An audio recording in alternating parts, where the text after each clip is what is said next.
Hey y'all, hey, good morning. Happy Sunday. I am just popping on here really quickly as I pivot and again trying to get my mind together. Like I've said before, this is like my other form of therapy amongst many other strategies and forms that I have to just clear my mind and to just get out some thoughts from being stuck up here.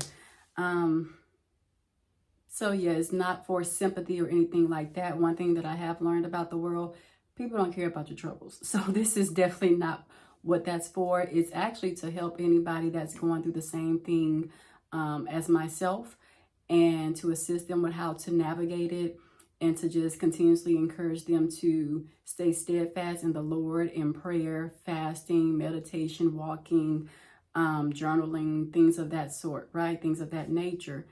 And y'all, I'm telling y'all, the Lord has just been allowing things, He has to be allowing things to happen to test my faith and the faith of my entire family during this time. And it's so bizarre because about a week ago, is it about a week or a week and a half ago at this point, there was a young gentleman. He does YouTube as well. And if you know his background, I won't say his name just to protect the sensitivity of his situation, but if you know his background, maybe some of you can identify as I somewhat specify. He's dealt with a lot of trauma from his granddad, his mom, his dad, his stepmom, and recently his little sister, who took her own life. And that just like pain, like burned me inside my gut to say that. But that's his story. And so I called myself, first of all, I couldn't sleep. And this is what I be saying. Sometimes I take on the burdens of the world, forgetting that that is what the Lord, our Lord and Savior, Jesus Christ, died on the cross for, because He took up those burdens in the midst of doing that. And I tend to take on those burdens sometimes. And so I just like could not sleep, y'all. I could not sleep knowing that that transpired in his life, because he was crazy over his little sister. And believe it or not, I'll be talking to my mom about some of the YouTubers that I discover on here and their life pathways and stuff like that. And their life experiences and stuff like that. And I just try to even let her know, like, sometimes we don't have it as bad as we think we do, because these people have been through some things, so we just try to be grateful in that. But yeah, so I was talking to my mom about how this young gentleman just like loved his sister. And I remember watching a video. He did like a 17th birthday for her, and he had like the 17 big balloons and the numbers 17, and he had all of the other balloons surrounding her room. And it was a while ago when I saw that video, but it was still just like you can tell the love that he had for his little sister. And she was like one of the few siblings or pieces of him and his family that was remaining. And so, yeah, to find out that he now lost her just a few weeks ago, I just really couldn't sleep. I was tossing and turning. And so in the midst of me tossing and turning, I woke up in the middle of the night and opened my Bible, which hadn't been open for a long time. So it was crazy because I actually opened it to read it for him, just to find myself realizing that I actually needed to read this for me. Because I was like, oh, I'm gonna read my Bible so I can be able to give him exact scripture on what to lean onto and what to read for himself and da da da da. And in all actuality, I needed to read the book of Job for myself as well. But that was the way that God kind of gave me that nudge to open up my Bible to do so. And I know y'all probably like, girl, well, that's crazy. Why haven't you been? Look, when I be going through my stuff, I be going through my stuff. I've already been transparent as to why my Bible has been closed. It's just something that I've always gone through. And I'm working on it. I'm a work in progress on many things. I'm not perfect. I will never be. I can just strive to be that, right? So yeah, it's just like God was kind of preparing me by reading the book of Job, even though I wasn't aware of it. So yeah, for those of you who have seen my other video, the video where I'm on the beach, talking about the passing of one of my cousins who passed away at the age of 22 some weeks ago. And then this Friday, my August started off beautifully. Like this month of August started off so like a dream, right? Even after coming out of all of my sadness and this and that, and just truly clinging on to God. My August started off very refreshing, and now I don't know what's happening. Got some devastating news Friday after work. You know, it's Friday. I'm super excited. We planned a trip for my niece and nephews. My second oldest brother ended up getting some free passes to Six Flags at Texas or over Texas. It's two different ones. So somebody gave him free passes to take the children and stuff. And me and my mom followed along, you know, on the family vacay, right? So it's me, my mama, my brother, and my niece and my two nephews. I have two other nephews, but this was with my other brother and his children. And so, yeah, so we're going on the trip and stuff, and I was super excited. And I'm like, oh yeah, blah, blah, because we were going on Saturday, yesterday. And y'all, that's a whole nother story. We did go yesterday. Still, we went ahead and pushed forward with the trip. Despite the news that we got, y'all, I guess, you know, again, the Lord just does everything for a reason. I don't know why. But y'all, we drove 5 hours to Six Flags just to get out the car, go to the entry line, and they told us we were at the wrong location. So the location we were supposed to be at was 4 hours away from there. And we had already driven 5 hours. So it was a blank trip. But like my brother said, it gave us a chance to bond, to get to know each other. And who knows? Who knows what that was for? I don't look at it as a blank trip. I look at it as just like what my brother said. It was a time for us to bond, to get to know each other, to ask questions. We had like a little trivia moment on the way back to Houston.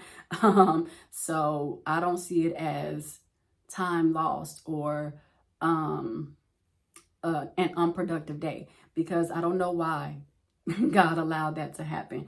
You know, at this point, I just don't know, but I'm going to be grateful for everything that transpires. But yeah, so we did get some devastating news Friday afternoon, that another one of our cousins passed away. And it always happens like this. It's always like 3 weeks apart. And my heart is just so shattered. I was definitely having like chest pains and stuff on my left side. Y'all heard that bark. I'm about to get into that bark as well. But yeah, so I definitely had some like chest pains and stuff, and I just was, it's just so, everything that's happening is just so unreal. Like, you're trying to get out of being in disbelief from one tragedy, and as soon as you get there, another one strikes.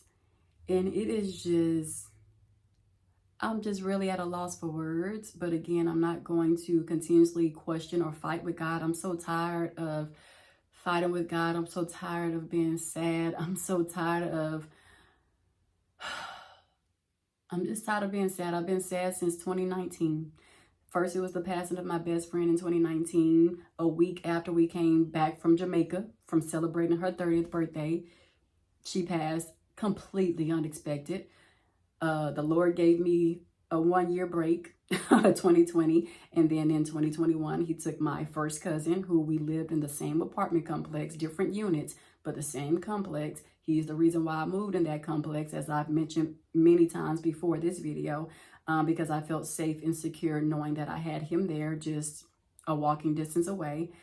He was taken unexpectedly, out the blue. If you ask me, he was like the most healthy one of the family, but then he collapsed at work, and the examiner said it was literally due to natural causes. My cousin definitely wasn't on no drugs. He ain't do none of that stuff.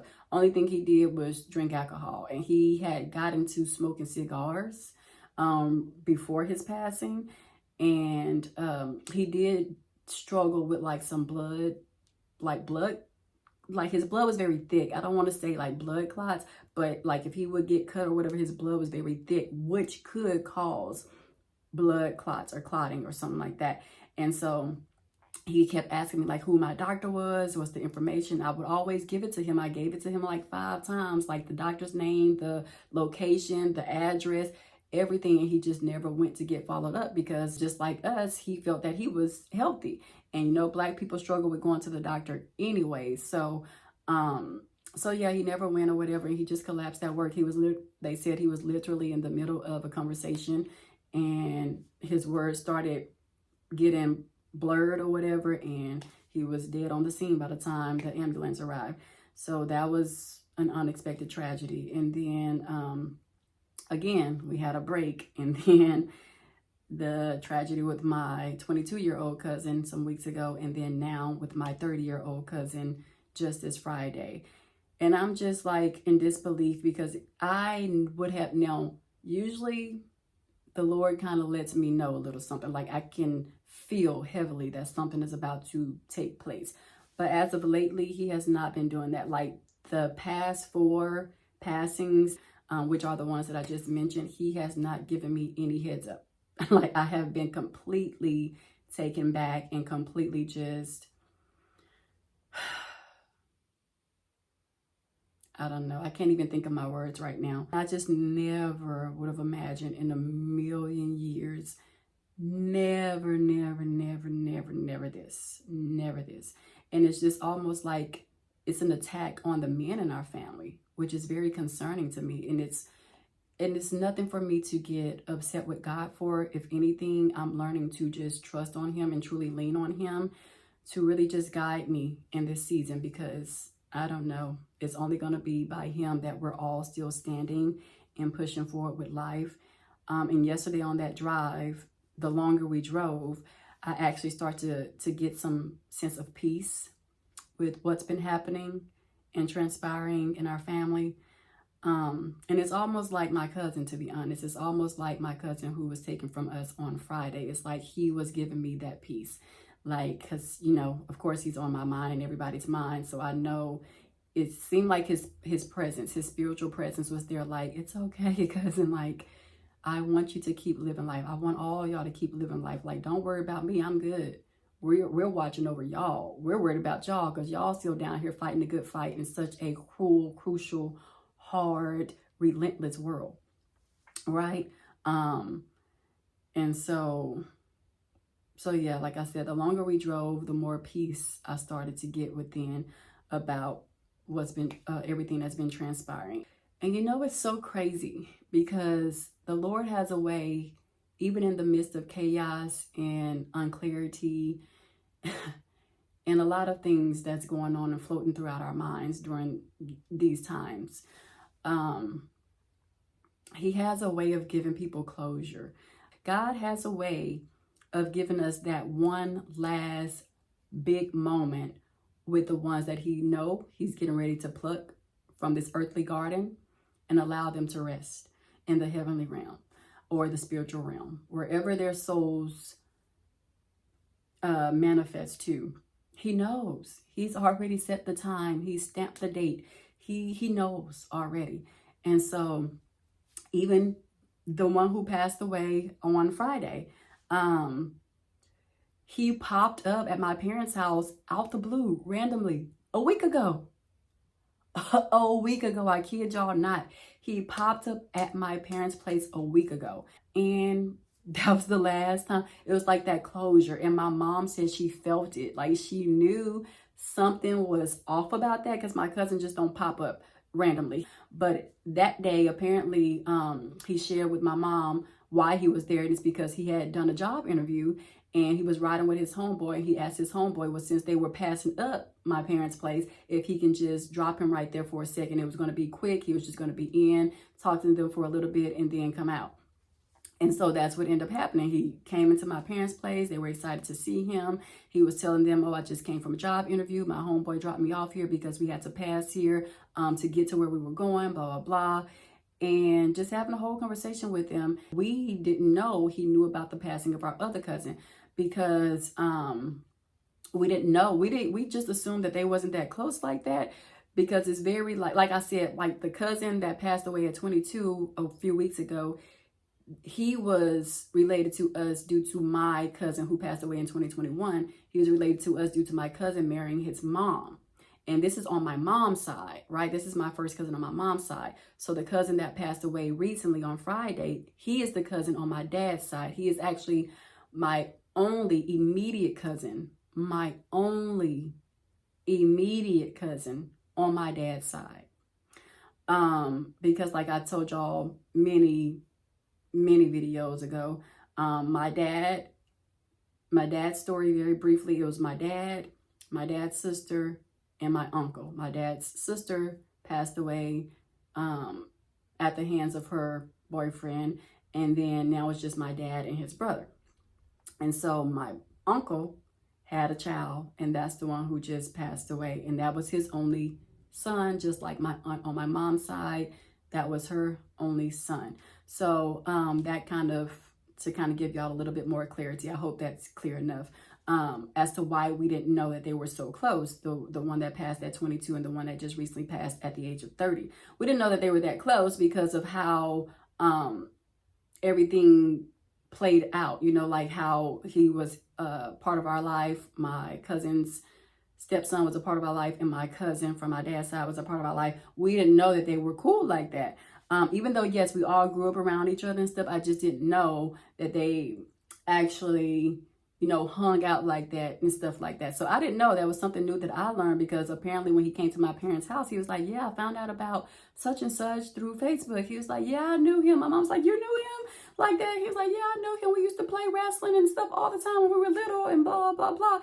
And sure enough, like my mom Pam pointed out, in the one that was 22 years old, in his obituary, that's what his mom had in there. He loved to WWE when he was little and blah, blah, blah. And sure enough, that's the first thing that my second cousin, who just passed away on this Friday, I'm sure that was the first thing that came out of his mouth. He's like, yeah, I found out about it, blah, blah. He's like, man, this is just crazy. It's crazy. And so he made a last appearance at my parents' house before his passing, and he just had that closure. It's like God gives you closure on a good note. Like that was a good memory for them to have. That was good that they saw him. That was good for my other cousin on my mom's side, that they saw him, that we had a beautiful family gathering with everyone around. My best friend, that was good closure and comforting memories that we will have and be able to cherish forever. That we were all last with her. And so it's just funny how God works those things out, because he already knows. We don't know. We're very unaware, but he already knows. And it's just like we're unaware of what he's doing until something transpires like death. And it puts everything into perspective. This is why this happened. This is why he popped up. This is why we were all able to make Jamaica. This is freaking why even my cousin that passed at 22 years old, everybody was with my mom before their demise. Everybody's with my mom. It's like he knew she needed that. He knew my mom and my dad would need that closure with my cousin who just recently passed Friday. And it's like, it's just so crazy. But in the midst of chaos and tragedy, is still this beauty. Just knowing that this is what God was doing before preparing to take them away from us. He was giving us that time and those moments. It's just so crazy. And there's nothing to be mad at him about. It's nothing to go back and forth with him about. It's almost like the passing of my 22-year-old cousin kind of prepared me for this. And like I said, I was reading the book of Job before this happened. And that's where I guess I'm finding peace as well, because I'm like, if Job went through this, then who are we to not expect us to go through this as well, to go through these things as well. And it's definitely a testing of faith for sure. I really am, I'm heartbroken, but like I said, I'm just tired of being so sad. I'm just so tired of being so sad. And I know my loved ones who have crossed over, they are tired of me being sad. They're just like, girl, you're supposed to be living for us. Like, you know how we live life. You're supposed to be doing that. Stop sitting in sadness and guilt. Like, yeah, but it's just like, definitely make sure you're checking in on your loved ones. Like me and my cousin, we're 5 years apart. So, we were always really, really close. But you know, boys, they have the things with the boys. They get more super close to the boys than the girls or whatever. Girls, we kind of tend to do our own thing. I kind of stay to myself. Whereas my brothers and them, they're more outgoing, they're more vibrant, which is how I used to be. But I don't know. People gravitate to them more. People gravitate to me for sure, but the boys and stuff in our family, they gravitate more to them. Like all of the guys in my family are hella cool, y'all. They are so, like, they are the male versions of me, but their personalities are radiant. And I used to have a radiant personality before my best friend passed. But their personalities remain, even in the midst of the stuff that they go through, mental struggles and things of that nature. Their personalities are radiant beyond this earth. And so, like my little cousin, he gravitated to them more. So even recently, he called my second oldest brother he needed him to take him somewhere or whatever, but he called him versus me. And so he's always kept in great contact with them. But it's just like, I do feel guilt in every death, because I always feel that guilt of, could I have done more? I wish I could have been in a position to do more. And, you know, sometimes in life, we kind of become selfish, and you're supposed to a little bit, but sometimes I feel guilty about being overly selfish, like taking care of me versus everybody else. But the reality is, you can't take care of anyone else if you're not in order yourself. And I know that, but I still always feel a tremendous amount of guilt. Like, I wish I could have done more for my cousin. His living circumstances, his overall perspective and ideology of life, you know, I wish I could have done more to assist him in that area. Oftentimes, like I was saying, or getting ready to say, we go into survival mode, like, and we're trying to just survive ourselves. And it's not necessarily that we forget about everybody else. It's just that we're trying to survive like everybody else. And sometimes people can perceive me and my family like, oh, they're the family that got it all together. They don't need no help. They're not going through anything, blah, blah. But in reality, we go through a lot. Like the predicament with my oldest brother, we don't share it with everybody. So everybody don't know what we're going through and what we're dealing with as a collective, as a family, as a whole. But, you know, my oldest brother struggles with stuff. So we're dealing with that, and we're still trying to maneuver and continue life dealing with that. And he is a big part of everyone's heart. Like, that is the one. Okay. Like, love him down. I love my big brother, no matter what he's going through in life. He will always be looked at as a hero to me. Like, he is just, I always dream to be like him as far as like personality and his aura and stuff. I've always desired to be like him in that aspect, because people just gravitate to him. Like, he's always the popular kid. And granted, we were all popular in our own right. Like, I felt like I was the popular kid. People would tell you I was the popular kid. I was the mean kid. I was the bully. But I was the popular one. My brother, he was not a bully. He was very humble and down to earth, as I was too. I don't know what I was going through in middle school. But I don't know why I started behaving like that. But yeah, he was never like that. He was just always very chill, very the way his mannerism, the way he can just speak and talk to people, and they would just gravitate to him instantly. He was always that one. So he's a major like part of our family, of course. And it's heartbreaking to see his situation. You know, we're going through that. He was in Miami, and then he went to Baltimore, then he went to Boston. He's now in New York. And it took us a month to find out that he was in New York, because he hasn't been in communication with us.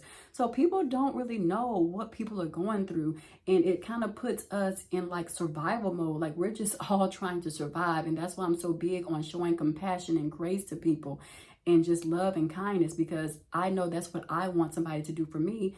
Because you don't know what I'm going through. And just a simple, hey, how you doing? Or a compliment, you look nice, blah, blah, blah. Not saying that people need that. I don't need that for validation. But it's good to know that goodness still exists in the world, that kindness still exists in the world. It kind of helps you a little bit get out of your funk with just experiencing the goodness of humanity versus just the raunchiness, right? Or the foolishness of it all. So it kind of makes you feel good inside when people are kind. So that's what I try to exude, because that's what I want, because I don't know what you're going through no more than you know what I'm going through at any given moment. So yeah, so I just always desired his aura. But you know, people look at us and be like, oh, they got it all together. And it's like we're dealing with passings. We're dealing with just the biggest unexpected life altering, life shifting things. And nobody takes the time to consider that. It's like people don't really care.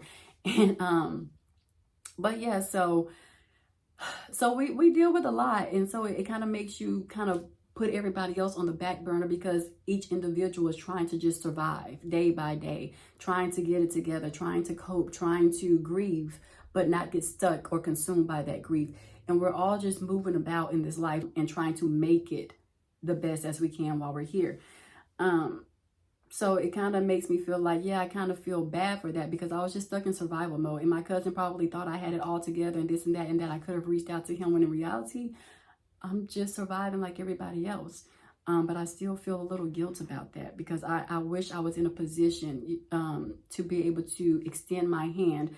Now, my dad took care of my cousin for all of his 30 years.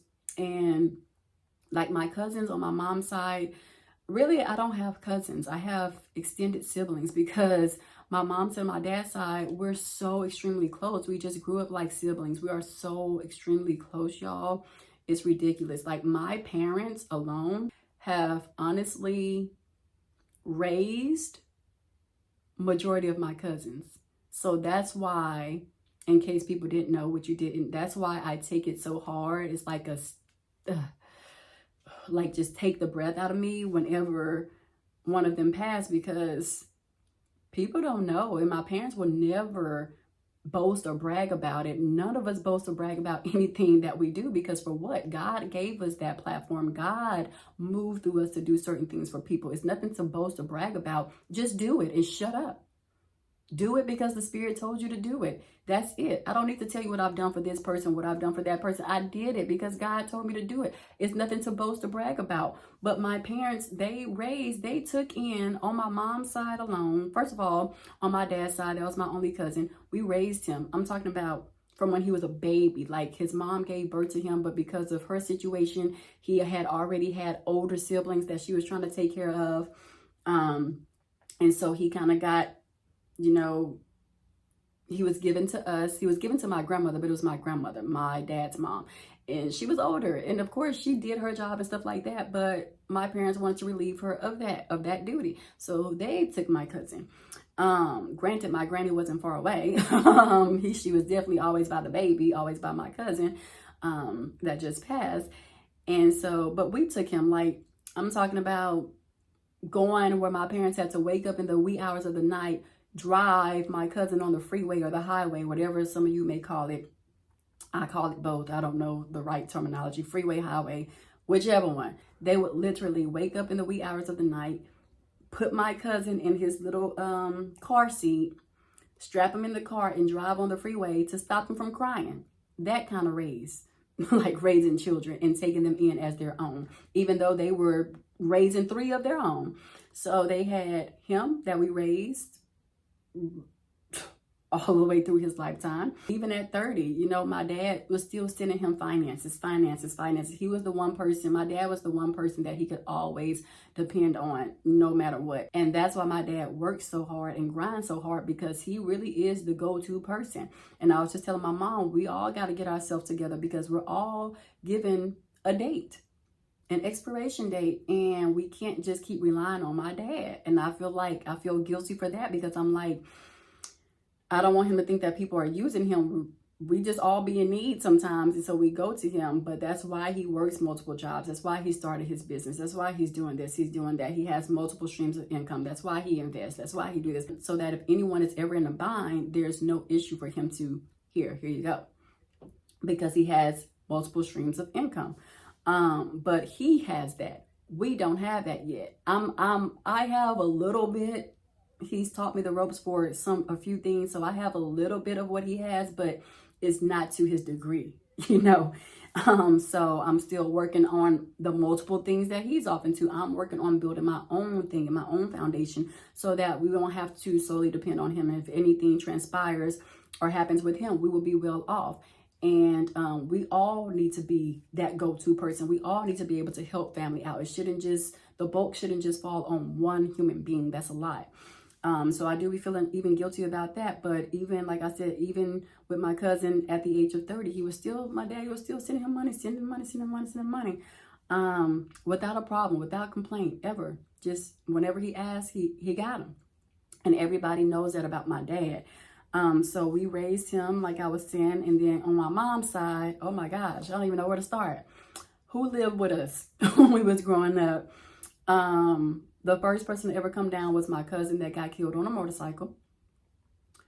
He came to live with us. He came to live with us for the summertime because, you know, kids are kids, but as they get older, they can kind of like start getting off into stuff they ain't got no business. So my aunt would always send her children up here because that's the one that has 8 that now started with 8 that now has 5. But she would just send them up here to try to mold them and get some structure because she's trying to work with all these personalities and all these different age brackets of children that she had and that she bared, right? So, of course, my family, I don't know about everybody else because everybody else don't care like that. And that's very unfortunate and sad, but everybody else don't care like that. Every family, I do understand that every family is not like my family. So I am tremendously blessed. You know, I am tremendously blessed to know that I do have a strong foundation and a backbone that truly cares. And sometimes it can feel like a little bit of stress because they be on you so hard about wanting the best for you. And you need to do this to be successful. But I'm glad that I have people who truly care because you have some people who wish that they had somebody to be hard on them or who wish that somebody cared enough, you know. But anyway, so as family, yeah, like my aunt was seeing my cousins with us, whether it was just for a whole summer here in Houston or whatever the case may be. They lived with us, living in with us. And we grew up as siblings. So it was my first cousin. He was the very first one to come down to live with us. And yeah, as a matter of fact, I think he has my oldest cousin that died on a motorcycle accident. I think he has a picture with my baby cousin who just passed on Friday. I think he has a picture holding my baby cousin in his arms in front of, it looked like it was in front of a school building. It was in front of somewhere. It was either my baby cousin or me, but I'm pretty sure it was my baby cousin. That's how close that's how we all got to know each other. It was just like one big blended family. Don't matter what side you was from, dad's side, mom's side, it was one big blended family because of that, because they all live with us and were raised with us. And that's why my oldest brother struggles as well with death, because it's no cousins, they're siblings. We're sisters and brothers. Even when my cousin passed away, the one who collapsed at work, when he passed away and we went to the funeral home to start making arrangements and everything where his body was being held, the guy in the room, the representative that was assisting us with all the planning, he was like, I knew, as I know the spirit never dies and that the spirit is always around. He was like, I kid you not. The guy was like, hold on. I know we're talking, but hold on. He was like, there's a spirit in the atmosphere. He was like, who is the little sister in here? Who is the sister to the deceased? And I was just like, so I'm his first cousin, but that is very accurate. It would be more like sister. And that's how I knew my cousin was present as we were there. His body was in the other room. His physical body was in the other room, but his spirit was in the atmosphere. It was whirlwinding. And for that man to have said that, I'm like, oh my gosh.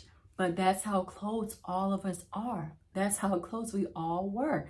And so that's why it's hard for us when we deal with deaths, because it's not a cousin. It's a sibling. That's my brother. That's my sister.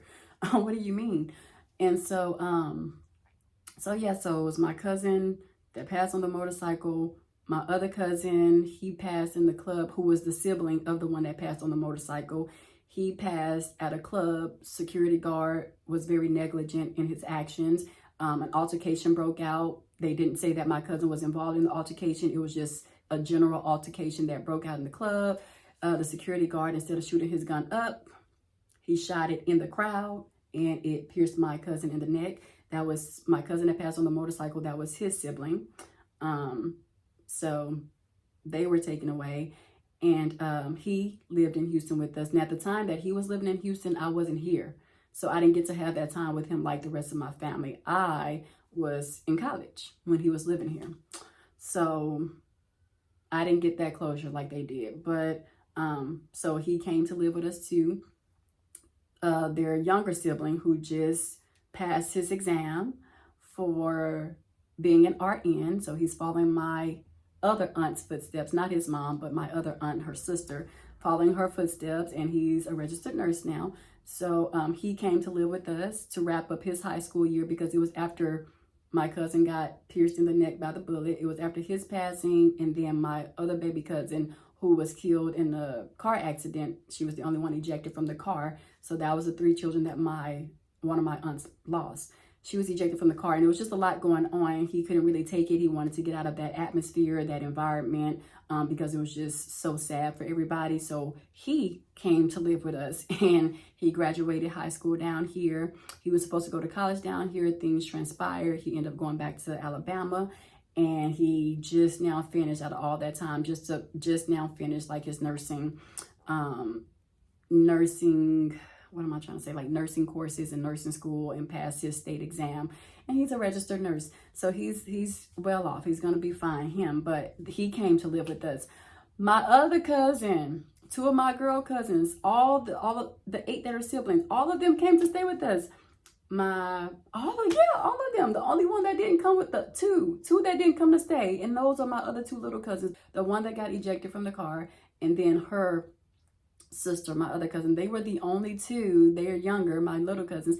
They were the only 2 that didn't come to stay with us out of all the 8 kids that my aunt had. So that is what, 8 minus 2. Sorry, I don't like that finger. 8 minus 2. So 6. 6 of my cousins on my mama's side came to live with us. And that's just from one aunt. Now, the one that, the aunt that I always say lost her only child, her only son, the one who lived in the same apartment complex as me, he came to live with us. So that's a total of 7 cousins from my mom's side, and 1 cousin from my dad's side, total of 8 that came to live with us and was being raised by my parents.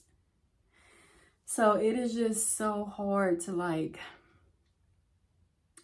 wrap my mind around this, y'all. I am just really baffled. It's just the way that my cousin went out. It's like you see stuff on the news all the time, and your heart goes out to these families all the time. And then now it's like to know that your family is the news segment now. He is the news segment now.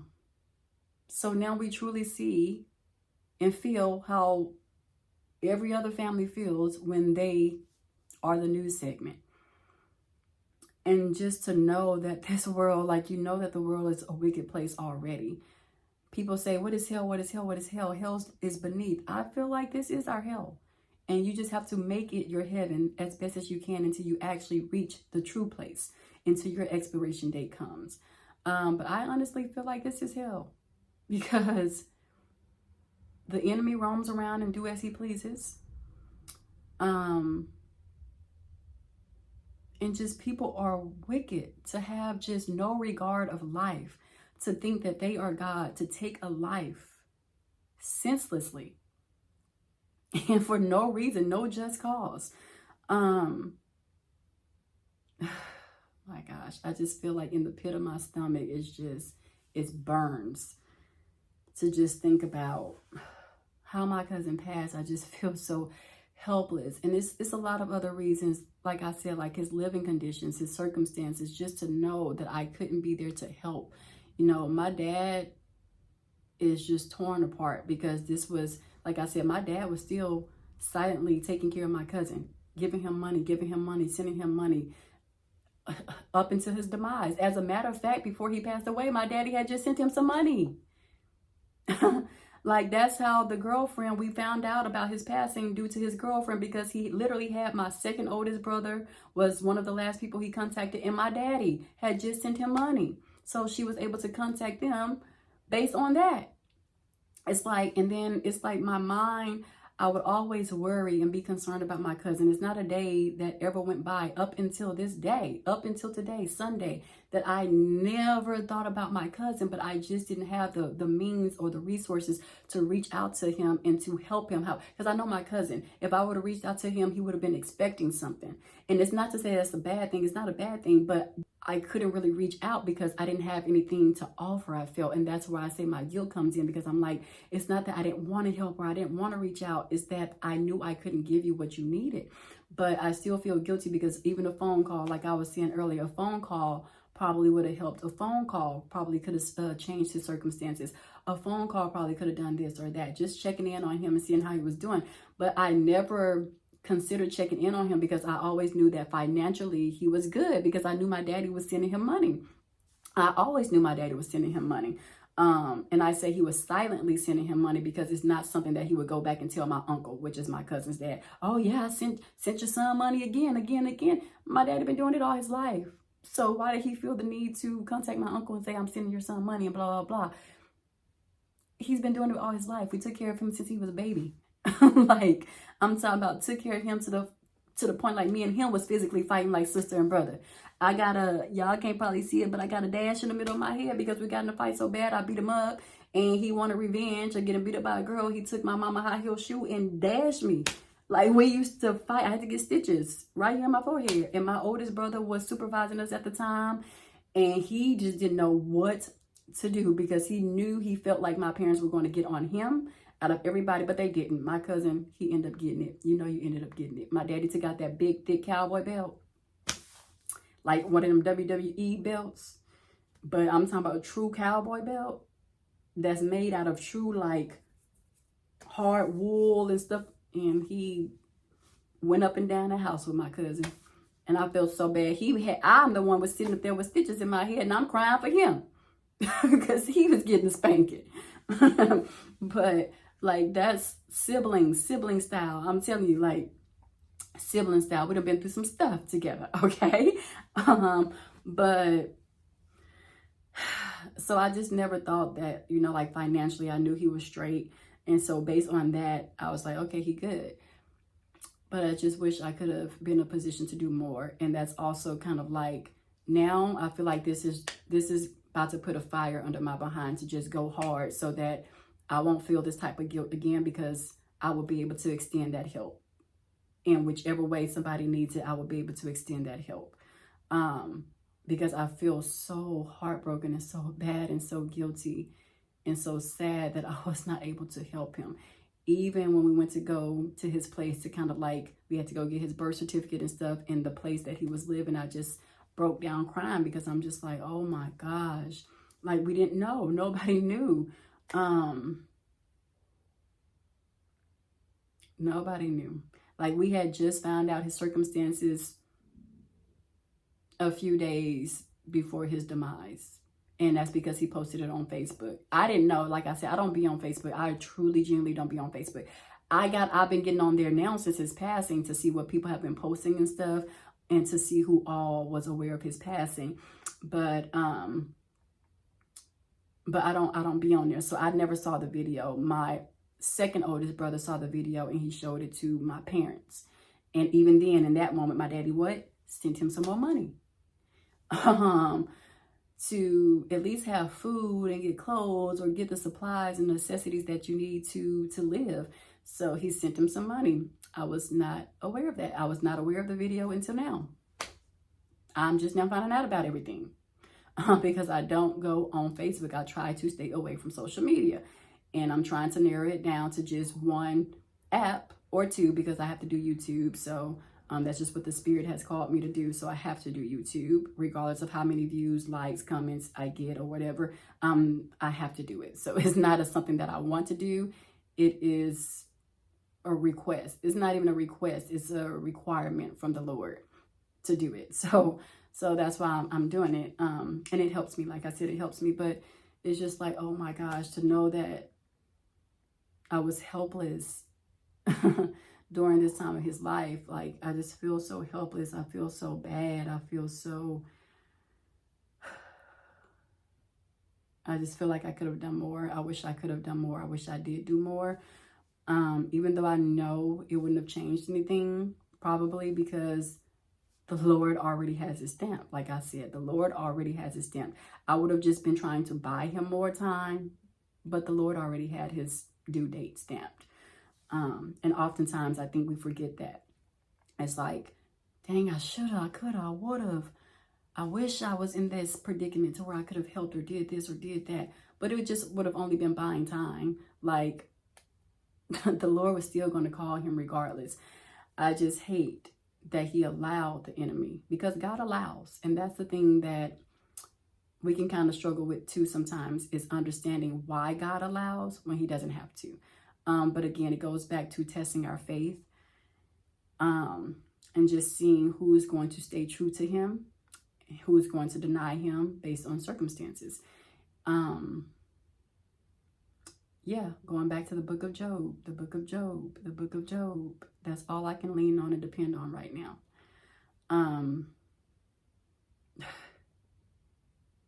It's just so crazy. And we talked to the girlfriend. The girlfriend reached out to my brother, my second oldest brother. Like I said, because they were the last people to contact my brother and my dad. And so she was able to retrieve their information and contact them. And based on what she said, what transpired, and I just pray for her. I got to pray. I have to include her in my prayers and not leave her out, because she was on the phone with my cousin at the time of his demise.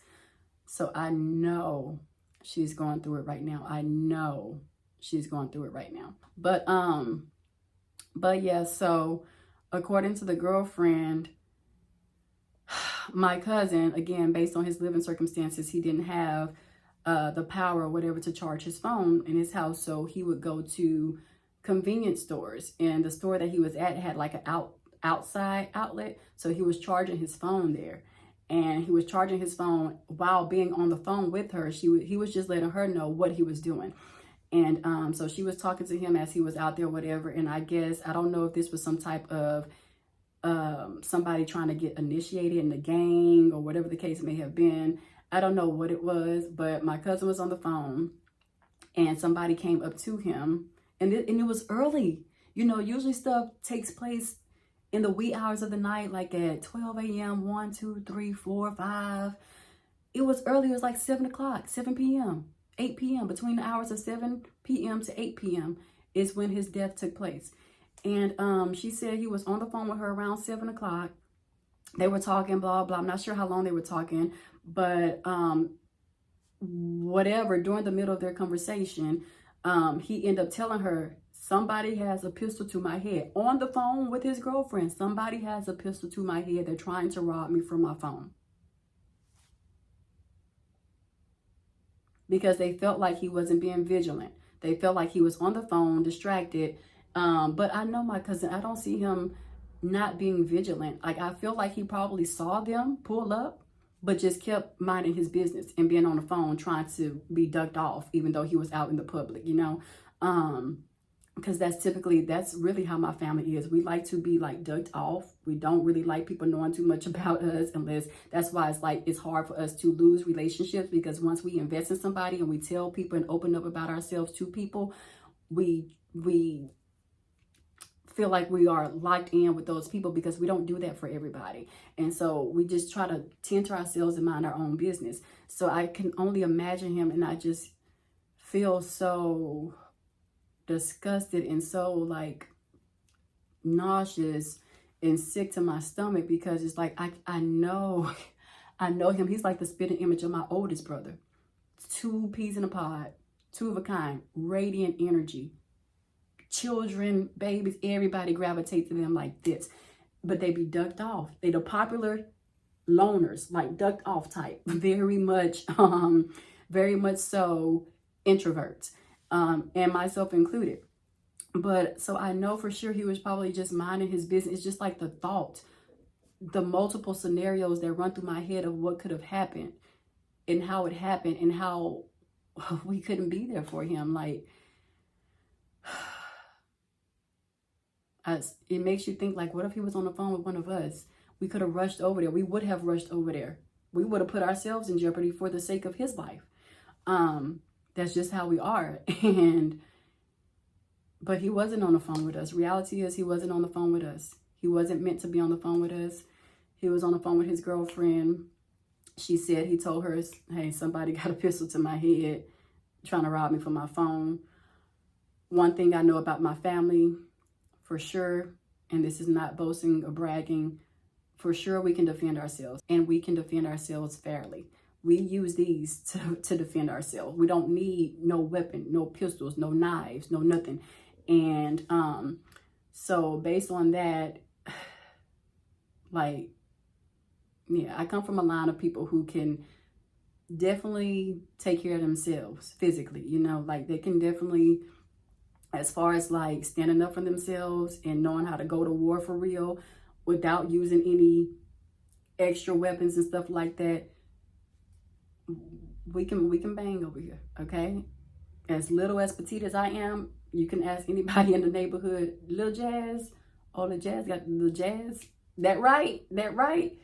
I learned because I was around all boys. I was the only girl. All of my female cousins were in Miami or Alabama. And even when they came down here, I better know how to fight like a boy because we all know how to throw down. And I don't care about size. And that's probably my problem. I don't be caring about size and stuff because I fought people of all heights, weights. It didn't matter to me. I always felt like I'm good. But you can ask around. So I know we know how to fight. Like, you go to our neighborhood, everybody, shh, them right there, them right there, them the ones. Like, don't let size and stuff fool you. But so I know my cousin for sure. The girlfriend said that after he told her that, she heard like motion to where she knew he was getting into a tussle, like he was getting into it with the person with a gun to his head. Like, he defended himself and he won. You know, he won the tussle in the fight. But then what we don't know is what transpired after that. Because yeah, we just don't know what transpired after that. Yeah, I don't know what happened. After he won the fight or whatever, the girlfriend said that he resumed the conversation with her and he was freaking out. And I can hear my cousin's voice so distinctively, y'all. I hear his voice in my head. I can only hear how he was talking on the phone with her after the tussle, because he was telling her, she told us that he was telling her. So it's a lot of just what she said and what she witnessed all over just the phone conversation. So he was telling her, what am I supposed to do now? What am I supposed to do now? What I'm supposed to do? Tell me what to do. Tell me what to do. So I don't know what happened, but he was at the store, and like I said, it was early, so everything was open at this time. That's why I'm trying to see, why did they just target him? Was it more to the scenario than what we know? But he told the girlfriend he didn't know them. He was like, I don't know them, but just because he didn't know them don't mean they didn't know him from probably a previous altercation. Maybe he got into it with somebody that was related to them. Maybe they had been looking for him the whole time. I don't know. Nobody knows. That's the missing pieces that we're trying to fill in now as they do the investigation and continue his autopsy, and the examiner continues to do what, I don't know if it's a he or a she, but whatever they do, as the examiner continues to do their job, we're trying to just fill in the pieces, but we won't know until we know. And we talked to my uncle yesterday, which is his dad, and he said the information won't be released to him until Monday because it takes a few days for them to be certain, because the news headline said that they put his body in the cemetery. So how about that? Well, that's the piece. Again, I don't really know. I can't really share too much because it's just like, Only part that I know to be true and 100% certain is what the girlfriend told us from her phone conversation with him. She was the last person to talk to him, and she was the last person, like, on the day of his death. She was on the phone while everything was happening. And you know, I had questions about that. You know, my mind is just, but the truth will reveal itself. But witnessing how distraught she is, I don't think she played a part in it. I still have questions, but I don't think she played a part in it, how I did at first, because she is just torn apart. We talked to her yesterday. I mean, she can't even hold a conversation without just breaking down. And because they actually lived together. They actually just, she actually just, before his passing and before his living conditions and circumstances, they were living together all this time. All these years they were living together, but she ended up going back home to her parents, and then he ended up having to fend for himself. Because it was that kind of scenario. But she never lost contact with him, of course, obviously. He was on the phone with her when everything took place. But yeah, so the phone part I know to be true is, like I said, it's the after part that we're still trying to gather information on. We're trying to figure out how did his body end up at a cemetery. Did he run there trying to escape from them, and then they end up making a round back and catching him? Or was it a group of them at the store, and after he won the tussle or whatever and was on the phone with a girlfriend afterwards, did he call a group of people? Like, was it a group of people already there? Was it just the one person there? And then after he lost the fight, he went and told his people, and then they pulled up thinking that he just lost a random fight, not knowing that he pulled a pistol out on somebody to get himself into that situation to where my cousin had to fend for himself and beat him up. Like, we don't know. That's the part we don't know. We know everything that took place beforehand, but the after, the post effect of what led to his death and his body being placed at a cemetery, that's what we're trying to figure out. And we're trying to figure out the exact wound, because the coroner, not the coroner, but I don't know what you call them at the cemetery, the person who cleans the cemetery and stuff and make their rounds to make sure everything is in its place and blah, blah, at the cemetery, they're the ones who found the body. So it's like they wanted his body to be found. But yeah, so my cousin also dealt with asthma. So we don't know if he tried to run after maybe he got in a tussle and the gun went off. I don't know, but the girl said the girl never mentioned anything about hearing the gunshots go off. She said he got in a tussle. She heard them getting in the tussle as they were happening because she was still on the phone. And then he picked the phone back up and resumed a whole conversation with her. So it wasn't anything that transpired then, y'all. I don't know.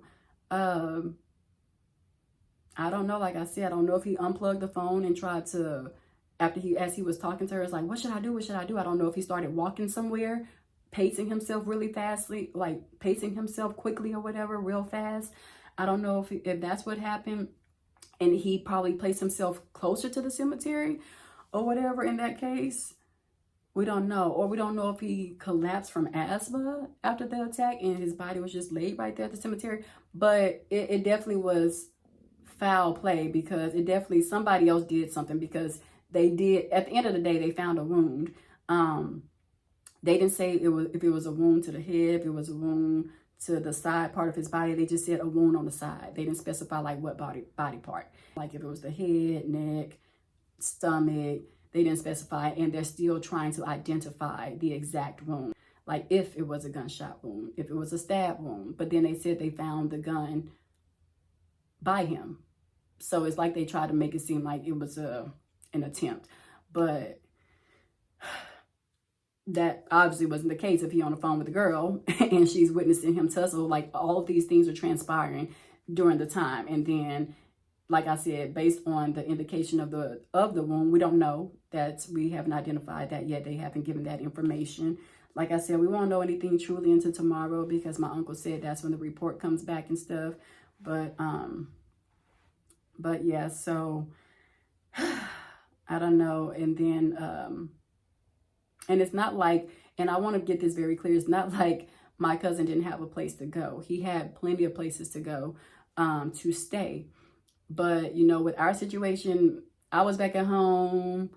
Another person was back at home in my parents' house. Like, it was people that was already there. And I think he was aware of that. So he was trying to make my parents a last resort. But if we wasn't there, my dad probably would have welcomed him. But I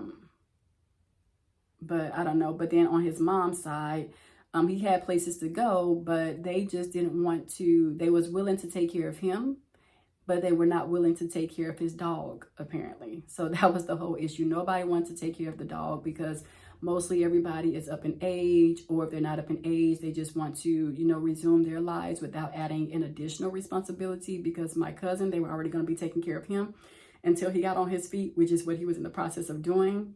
Hence him coming to my parents' house after coming from a job interview. Is like he was trying to get himself together. And, you know, but God sees all. God probably knew his soul. God knows his soul. God knew, I think he knew that he was tired. And I think he knew we would have taken it more difficult if he would have done something to himself versus something being done to him. It still doesn't make it any better, or it's not justifiable. It's not humane. But, you know, I don't know. God does what he does for a reason. And he knows the time. He knows the time. And to be honest, I feel like people know too. Like the individuals know too that something is about to happen. They just don't know the day or the hour. But I think people have a strong premonition about their time is getting ready to approach. And like I said, even though he was getting himself together, going on job interviews, getting his birth certificate, his records and stuff like that for his job interviews, to be well prepared, I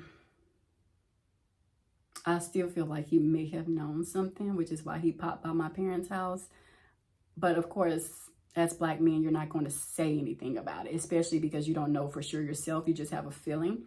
But yeah, so really quickly, going back to his living conditions and circumstances. Yeah, he could have lived with people, but they just wasn't willing to take care of the dog. And my cousin was not willing to give up the dog because that was like his support system. It's not an actual support dog, but they say a dog is a man's what? Best friend. So that was the dog for my cousin. I guess through all the hard times and the sad moments, and things that he was dealing with, the dog was always there. So he wasn't willing to give up the dog because I'm assuming he felt like the dog never gave up on him. And so he stuck with him through it all. And so he wasn't willing to give up the dog, and nobody was willing to take him in with the dog. So they said, we take you, but not that dog. And so he was just like, he wasn't budging. And so that's why his living conditions after him and the girl parted ways, like not breaking up, but her living back with her parents until she got straight, and then him figuring out his life and trying to get himself straight and established so they can come back together and live together again.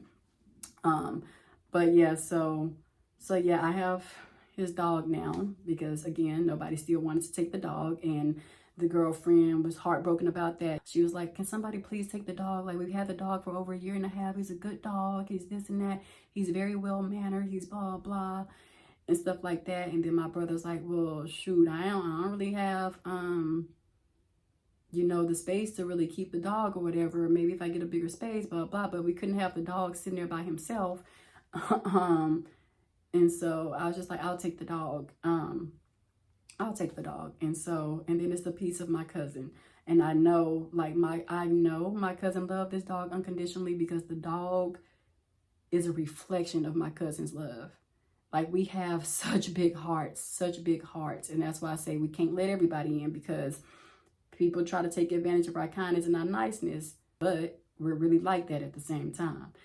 But we have really big, huge hearts. And I can feel my cousin's heart and his love from this freaking dog. Like, so if y'all hear barking and crying and stuff, like y'all did earlier, I might have heard him like screech or whatever, because he's outside of this room. He's not allowed in the rooms now. I'm trying to establish or transition him from my cousin's boundaries to mine. And I've been having some little breakdowns because I'm like, cousin, please help me, please guide me, allow your spirit to guide me with raising this dog and transitioning him from how you raised him to versus how I'm going to be raising him. Of course, I'm going to raise him with love because that's all I know. It's all I know how to do and to give. But I was just stressing out because I'm like, it's another human. People say dogs and pets. This is a whole human. You have to feed him. You have to walk him. You have to clean up behind him. You have to clean him. You have to give him love and tenderness and care. And as a teacher, my life is about to be a little hectic, but I'm definitely, now that I have him, is definitely putting it into perspective how I have to prioritize work-life balance. I have to. I know I'm gonna have grades coming. I know I'm gonna have papers and all this kind of stuff due and demos and stuff that we have to do and finish and prepare for, but I have to incorporate him, which now I'm kind of like a little scared because I don't know how it's going to affect dating life. I don't know how it's going to, but I want to do the best that I can with this dog because he's now my responsibility left by my cousin, and he's what I have to remember my cousin. So I want to raise him to the best of my abilities like a little baby. And that's the one thing they said, my cousin said when he visited my parents' place. He was saying, I don't have any kids. He didn't get a chance to have kids. I think he had one on the way, but the girlfriend ended up having a miscarriage. So he never got a chance to, as much as he loves children, he never got a chance to have his own. So that dog was in placement of the child. And I think that's what it really was for him. And so I'm just asking his spirit to guide me and to help me raise him. Because I cried last night, y'all. I was like, because I had to fuss at him. And I felt guilty for fussing at him because I'm like, cousin, did you fuss at him like that? But I know my cousin don't be playing. So my cousin probably like, girl, just chill because and you got this. He probably laughing at me, child. Him and my granny probably up there like, this girl here is so emotional. Like, she is so emotional because I just want to do right. I want to do it right. I want to raise him right.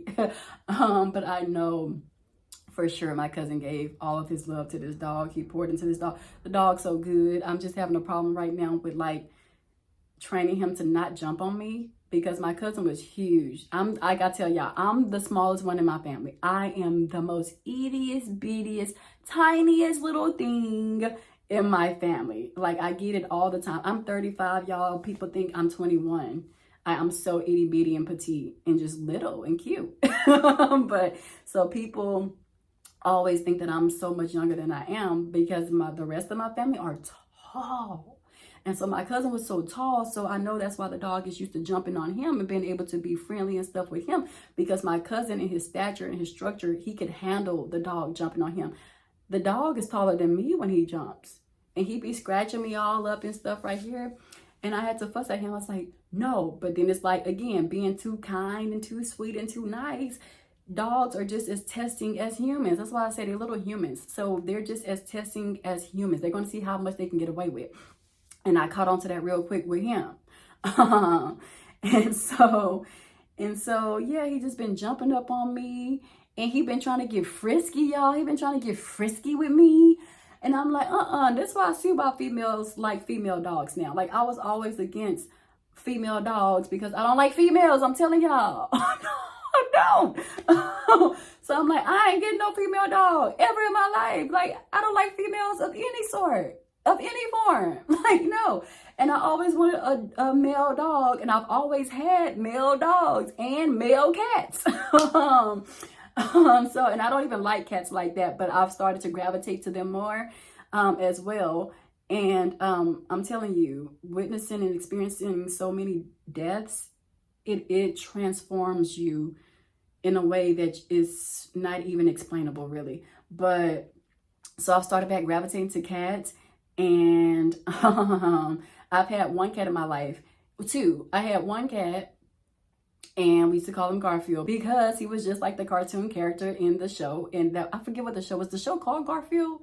It was like a little cartoon show, and I think it was a cartoon show, yeah. And the cat was called Garfield, so we named him Garfield. It was orange, big, fat, just like the character, the cartoon cat or whatever, and we named him Garfield. And then I had one little kitten.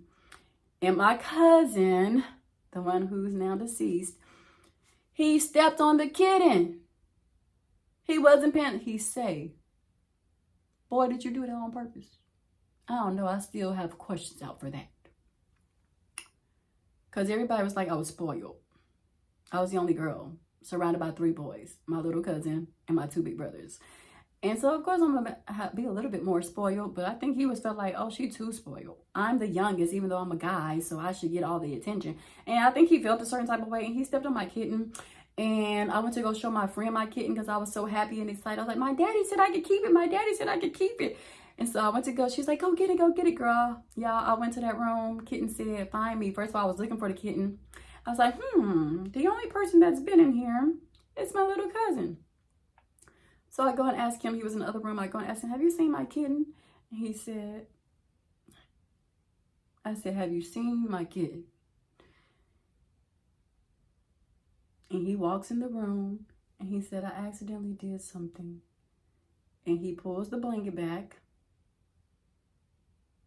And my kitten's deceased. And I just cried so hard.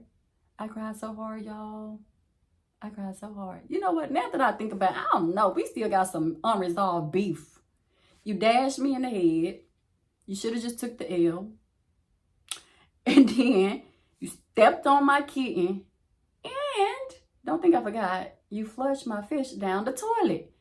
You know, you was kind of a little menace though, for real. I don't know. It's kind of a little menace. Yeah, he flushed my fish down the toilet. Because what he do, he poured jewelry cleaner in the fish tank, thinking it was food.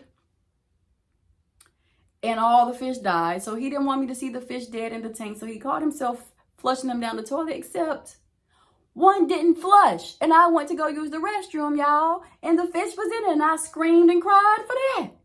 Yeah, you done put me through some things. So I don't know. I don't know, sir. You done put me through some things. As I said, we've been through some things together because that's what I was talking about. But anyway, y'all. So yeah, I even started gravitating back to cats. But this dog, I don't know, he be trying to get frisky and stuff. I ain't got time for that, okay? I ain't got the time. But yeah, so I'm trying to establish boundaries and I'm just scared. I'm nervous. I don't know what I'm doing. I hope I'm not in over my head. I was talking to my mama last night. She's like, you only had the dog for a day. But I'm such a perfectionist. Like, it's like, I should be able to train this dog in one day. And that should be that. That's just how my mind works sometimes. Like, I should be able to do something in one day and it should be perfect. I should have no worries, no problems. It should be smooth. So I'm working on that too because that's not the case. And I ain't trying to climb myself up the wall, trying to put this pressure on myself, unnecessary pressure. But yeah, y'all. So if y'all ever hear a dog bark or scratch or cry, I have his dog now, and he's a big dog. I'm so little. He's a big dog. But my second oldest brother did say that he'll be helping me out with the dog as much as he can. So that's a relief. But last night, I was like, I need him now. Can you come help me now? Please come help me, honey. The dog called himself. He wrapped both of his, I'm talking like a human being, like he my man, y'all. The dog took both of his things, wrapped both of them around me with that little pink thingy thing sticking out, and I had to push him. Like, get off. No. And I had to be very firm because as much as I am sweet, I can be very much the opposite now. Very much the opposite. I know when to stand 10 toes down on something now. I ain't no pushover, okay? I used to be in the past, and that's why I am the woman I am today. Because, no, don't get it twisted. Who y'all think y'all playing with me? Okay, I see. I let y'all play with me too much. Now you think you can continuously get away with it. Let me pump the brakes, and let me show you this other side real quick. So it's always been in me. I come from it. I just try to conceal it. But I can get to that point. So I had to get to that point with him yesterday. No, sir, you will not be doing that. And he senses that I'm a female. He knows I'm a female. The animals are very smart, particularly dogs. Very smart. He knows I'm a female. So you trying me because I know for sure you didn't do that with my cousin. I know for 1,000% sure you ain't played that mess with my cousin. You know he wasn't going. What you playing with me for? No, sir. And then I just feel a little bit bad because, you know, he knows something's not right. When we came to my cousin's place where he was staying at, the dog was crying so bad. He saw us. He knew it wasn't my cousin. He saw us and he just was crying. I mean, like, he's not back. Where is he? Where is he? He's not back. He knows that my cousin is gone. But he also knows that he's in good hands. He knows that we're somehow affiliated with my cousin. He don't know to which degree, but he knows his family and he knows he's in good hands. So he's very aware. And he hasn't really given me any problems outside of that, but that's a big problem for me. So I'm just working on establishing boundaries and trying to now navigate my dating into it, because that's what I'm saying. Like, once stuff started going good and stuff, I was so happy. Y'all saw my last video. I was happy. I was talking about the dating era, and I was like, yeah, it's going. Now I got to see how I incorporate everything with a dog present, because he has to be taken out. I'm trying to get him on a schedule aligned with my work schedule. He has to be taken out at 5 a.m. like I did this morning on this Sunday, trying to get myself adjusted to the time frames and everything too. So 5 a.m. he got to be up. I got to be to work at, my goal is to be to work at 6:30 a.m. every morning. So take him out 5 a.m. I have a big yard. So, well, a yard big enough that's suitable for me as one person living here. But I have a yard, so I let him go in the yard because I'm not going to walk him at that time of morning by myself as a female staying by myself. So no, I let him go in the backyard. Got to clean up behind him. I get the water hose and clean up from where he pooped after I pick up the poop and trash, clean it off with the water hose. To avoid the smell, because I don't want my stuff stinky and stuff. But he's very well potty trained. So I know he'll be okay until I get off of work. My daddy's going to get him a cage today. And put it together today. So then maybe I can bring him in this room for him to have his own little room while I have my own little room. I was going to make this the guest room. So now I just have to adjust so many things. I have to adjust so many things. I guess when my guests come, I think I'm still going to put a bed and stuff in this room. I'm going to have to figure out where to place his cage if that's the case. And when my guests come, he can just be in my room in his cage. Yeah. I'm going to have to figure it out now. I got to adjust. I got to pivot. As life be lifing and throws curveballs, I got to pivot. But I'm grateful for the dog. I just have to work on some things. I need some help though. I'm still so scared. But one thing that has given me peace in my cousin's passing is just knowing that he was greeted by my granny, and that was her baby. Honey, me and my granny used to get into it because he talking about I was spoiled.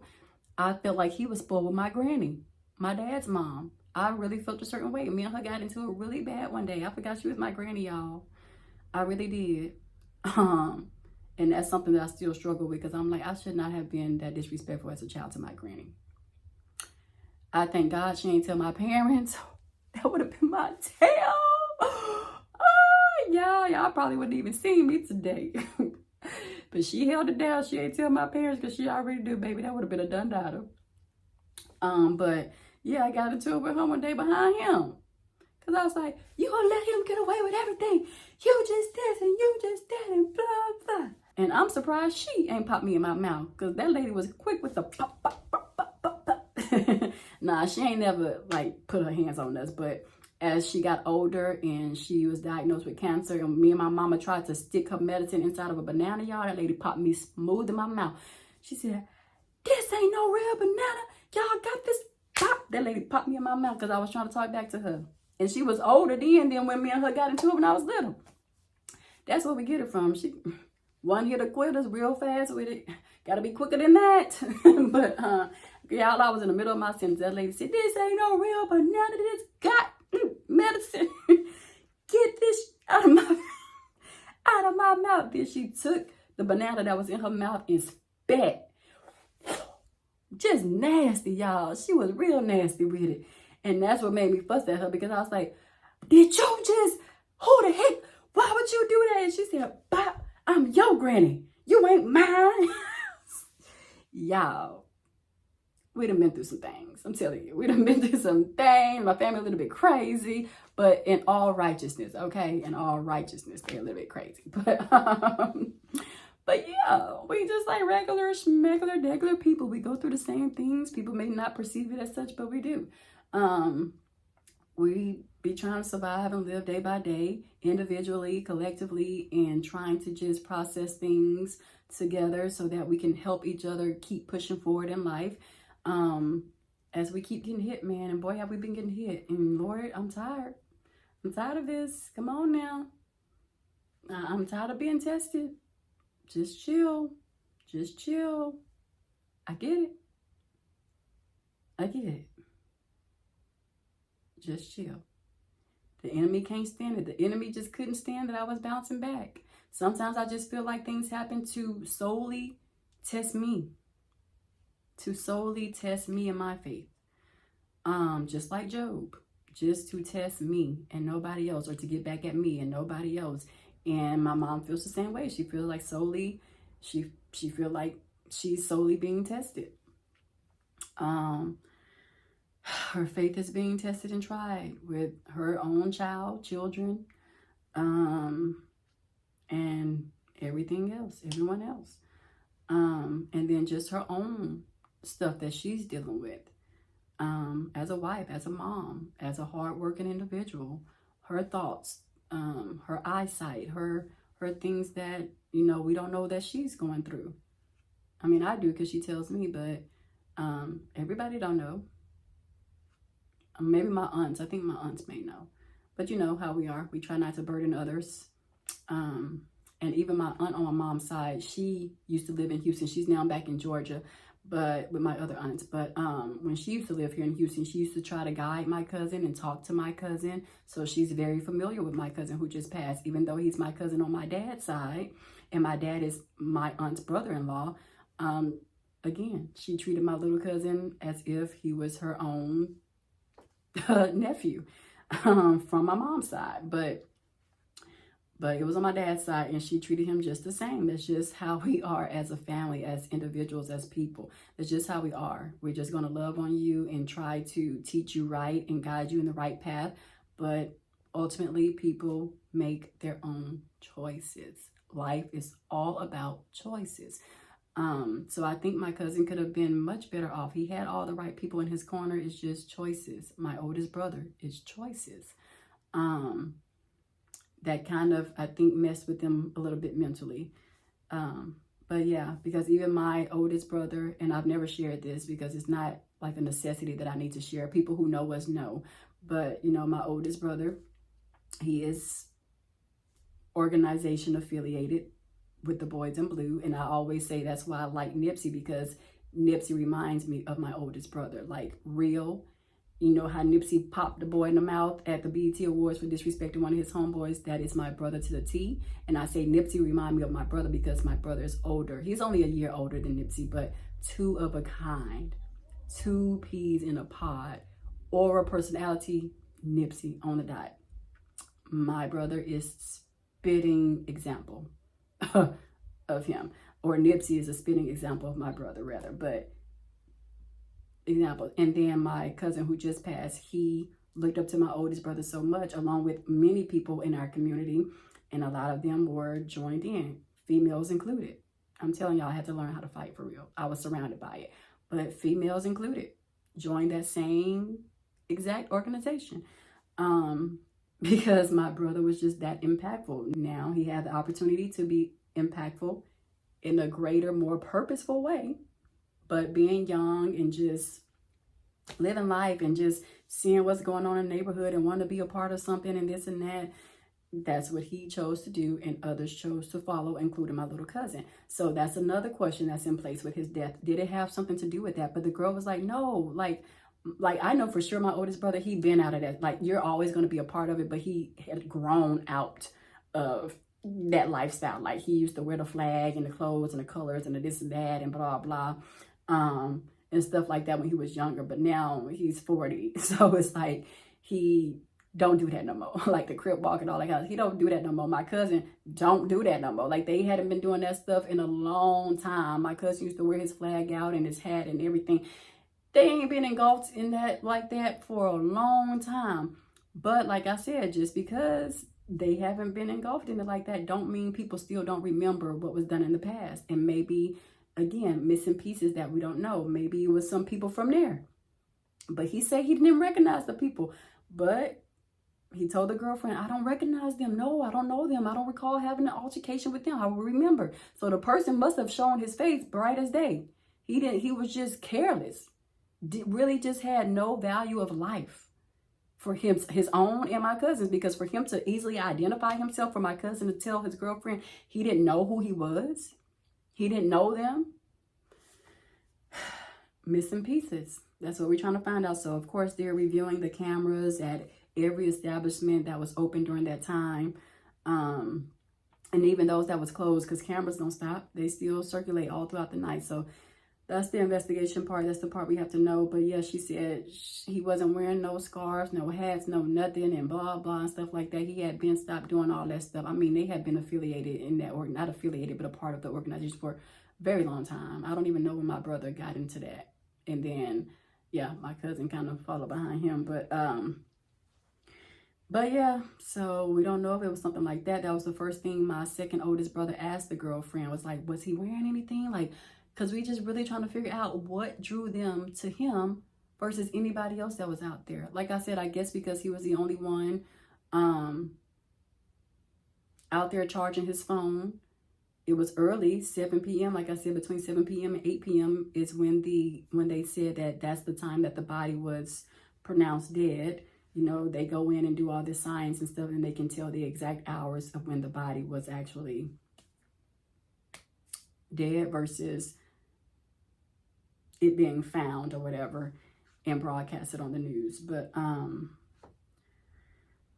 something I have to work through. I'm a little bit more honestly at peace with this. I feel like my cousin's spirit is like, don't worry about me, I'm good. He not suffering no more. You don't have to worry about his living conditions anymore. I know he's reunited with my granny. Oh, of course he is.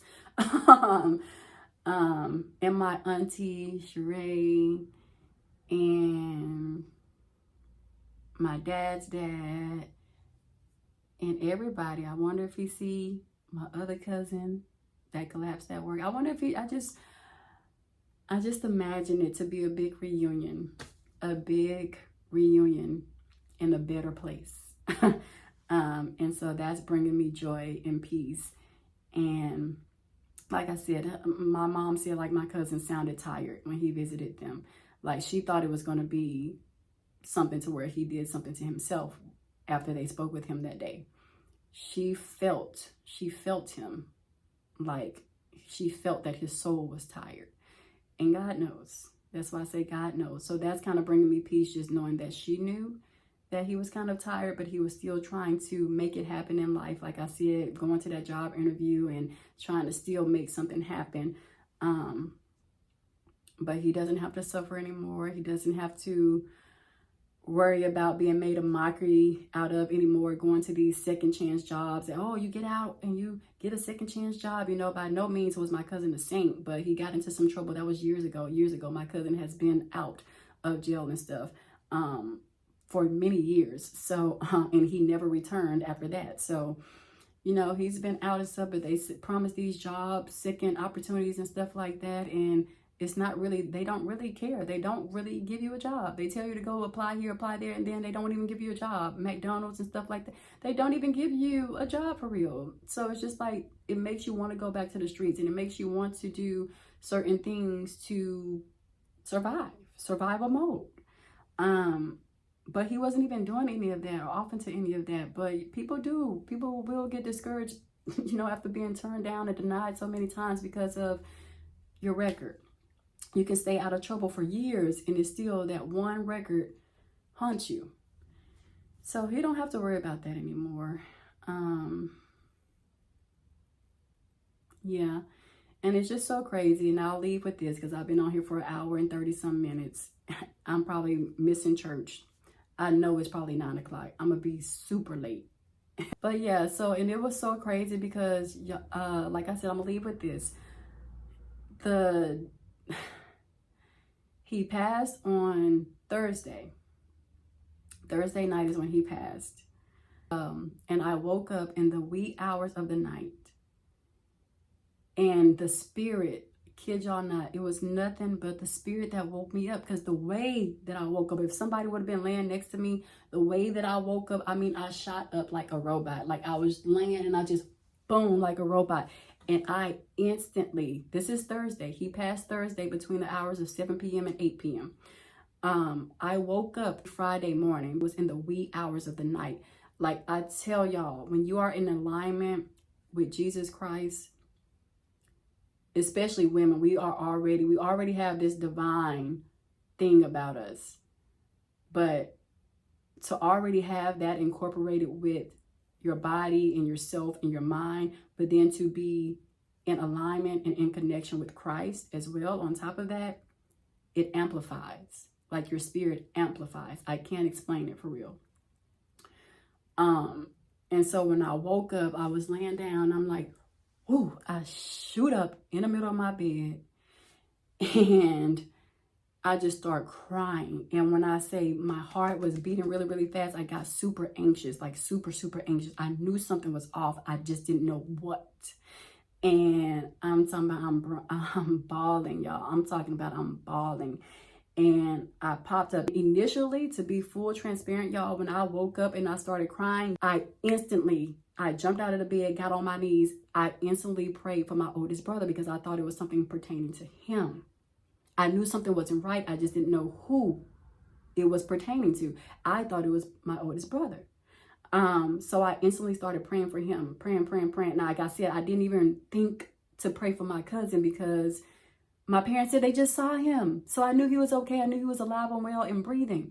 So he was the furthest thing, not the furthest thing from my mind, because I was always thinking about my cousin and thinking about my parents saying that he just came over. He was always on my mind. All 35 years of my life, my cousin's always on my mind. Now, I'm not just saying that because of what's transpired. I am saying that I'm not like these other people. I'm going to keep it real. My cousin has always been on my mind from the time he was little, time we got into it, to the time we started getting older and people started making their own decisions. He was always on my mind. He never left my mind. I just was never in a position to help him how I wanted to help him. So we kind of lost that communication, and he gravitated to my brothers and my dad more because they were the father figures in his life, and my uncle too, but more so he would go to my dad before he went to my uncle. Because he know my dad was going to give it to him. No question, no interrogation, no none of that. Here you go, you need it, got it, boom. So he was always dependent on my dad. But yeah, y'all, I woke up that morning and I cried. Like, I mean, my heart was pumping. Like, darn it felt like it was coming out of my body. And I was just bawling, and I instantly got down and prayed. But my instant prayer went straight to my brother. And then it went to my family members, each one by first, middle, last name, everybody I prayed for. And then I prayed for myself last. And the one person I excluded was my cousin, but my cousin had already been deceased. But I knew something didn't sit right. It wasn't sitting right. Like I didn't feel right. And I still went to work and I was able to be okay because I had prayed, and prayer helps. That's what they say. Prayer helps. It is medicine. I'm talking about as bad as I experienced that in that moment. I went to work and I got my stuff done. I was able to do my demo and present it to my appraiser amongst 20 of my other peers. I was so happy and excited. I got a lot of good feedback and stuff. As nervous as I was, nobody picked up on it. They was like, girl, you own that. They gave me a lot of compliments. So I'm happy. I'm having a good Friday. And as I get off work, I'm like, Mama, I'm heading to y'all place. I'm going to do a stop by and visit. And as I pull up to their place to park, my brother walks into, my second oldest brother, walks into my parents' house, and I'm on the phone with my mama as he walks in, and he was like, you know, such and such passed. And I heard him say it. I heard him say my cousin's name clear as day, but I disregarded it because I'm like, boy, maybe he's talking about another person because I know that ain't my cousin he's talking about, because he just said it so nonchalant, like, you know. But he is really shattered by it. But you know, dudes, black dudes especially, you know them, they try to act like nothing bothers them and stuff. But that boy is shattered. That's why we went to the wrong Six Flags yesterday. It's just a lot on everybody's mind. We went, y'all drove 5 hours to Six Flags, and the people said, you at the wrong one. There's no entrance here. The one you're trying to get to is 4 hours away from here after you done drove 5 hours. So we drove 5 hours to the wrong place, 5 hours back. My brother was the driver. He was the navigation. He had his little GPS on. It's just a lot on everybody's mind. And so I didn't even look at it as a big deal. I just chunked it up. It wasn't a big deal. It was just like, okay. And I told my mom, I had to tell her, it's a lot on his mind, Mom. Like, it doesn't surprise me that we're at the wrong place. Like, it's okay. This trip was needed, I'm sure. Because who knows what the future holds at this point. So it's like, it's okay. It's not, just chill. But yeah, so I had a happy Friday and stuff. And then to pull up to their house, I couldn't even get out the car good. I'm like getting ready to get out the car, grab my work computer and stuff so it don't overheat. I'm getting ready to get out. And he come in there and say that, and all the pains just went straight to my left, to my chest. And I was just like, at first, like I said, when he first said it, I disregarded it. But then he repeated it again, because even my mama was like, she disregarded it too. I could tell her voice, she had disregarded it. And then he said it again, because it's like he didn't get the reaction that he anticipated, because nobody believed him. Like, I'm still in the car, but my mama's in the house already talking with him. And it's like she didn't give the reaction that he expected her to give. And then he said it again, and she was just like, what? Because then it finally hit her. And then when it hit her and I heard her tone of voice, it hit me. And I was like, he is talking about our cousin. This is just, y'all, it's still like, it doesn't feel real. It doesn't seem real. I know that it is real, as always. I know that it is real. It's happening. But the devil is busy, bro. Like I told y'all before, I don't put everything on him. I don't like to give him that glory or that power or that praise. But he is busy. I'm just like, for my cousin to have lived his life all this time, and it's not even a long time. He's only 30. We're 5 years apart, bro. 5 years apart. He's 30. 30. Still a baby. But for him to have lived his life under the radar, like staying out of trouble, for him to go out like this,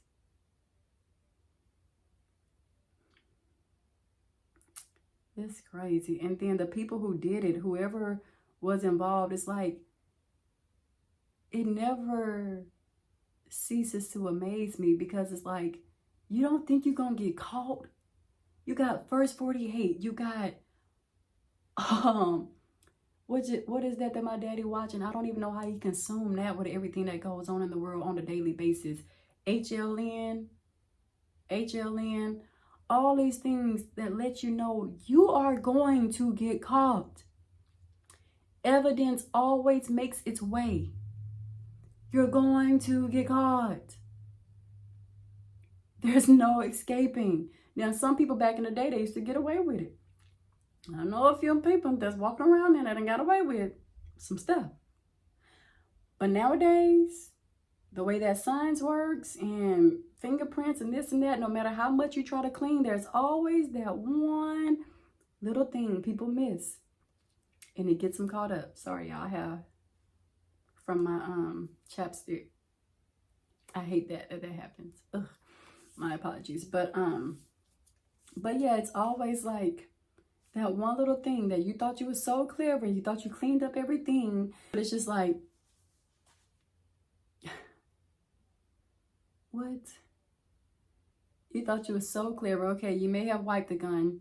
That's clever, but you got footage. You obviously didn't cover your face for my cousin to tell his girlfriend he didn't know you. People try to be so smart that they're so dumb. But yeah, y'all. This is a blow. This is such a low blow. It's such a low blow. And every time I think about it, my stomach just gets hot. And I just feel so, it's like my spirit is just, I don't know. But I think I'm going to be okay. I don't know. We'll see when the service comes. But I think I'm going to be okay. But I just ask the Lord to be with myself and my family at this time. And to just keep having his hedge of protection over us, and to keep holding our hands through grief and as we navigate through life. Because this is a cold, cold world. And like my daddy said, they got up, had nothing better to do but to take a life, place his body where they place it, in a cemetery.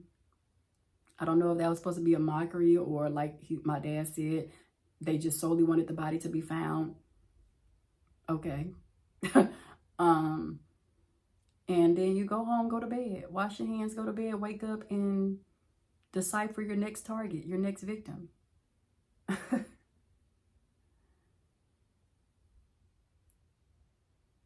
And you did all this for what? For what? You're not going to be able, you still didn't get the phone. That's how the police was able to call the girlfriend, because they saw she was the last person he talked to in the phone log. So you did that for what? He did it because he lost the fight. Whoever was behind this, they did it because they lost the fight, even though you had a whole pistol to his head. Can't take a L. Can't take a L the old school way. Getting the old school A-whooping.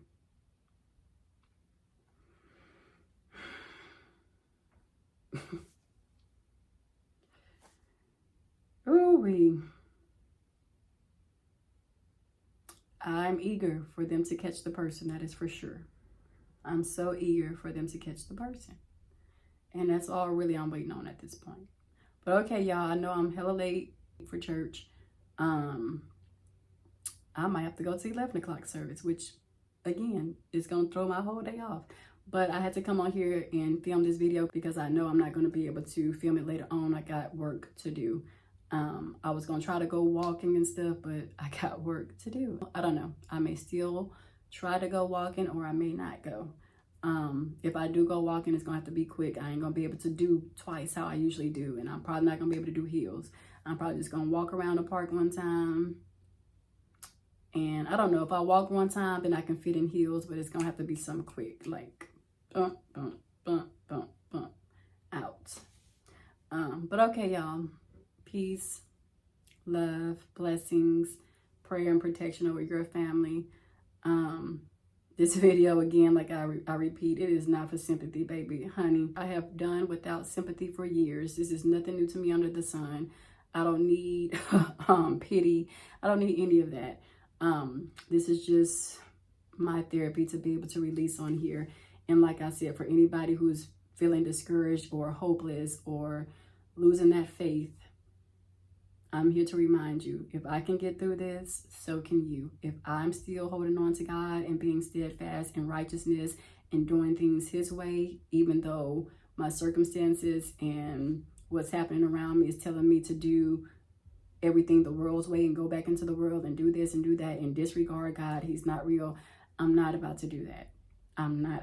If anything, what I'm learning is I need him now more than ever. My family needs him now more than ever, and I can't let up on him, and neither should you. But okay, bye y'all. I hope I make it to church on time. This has been a 2-hour segment, but I had to release that off my mind. But okay, bye.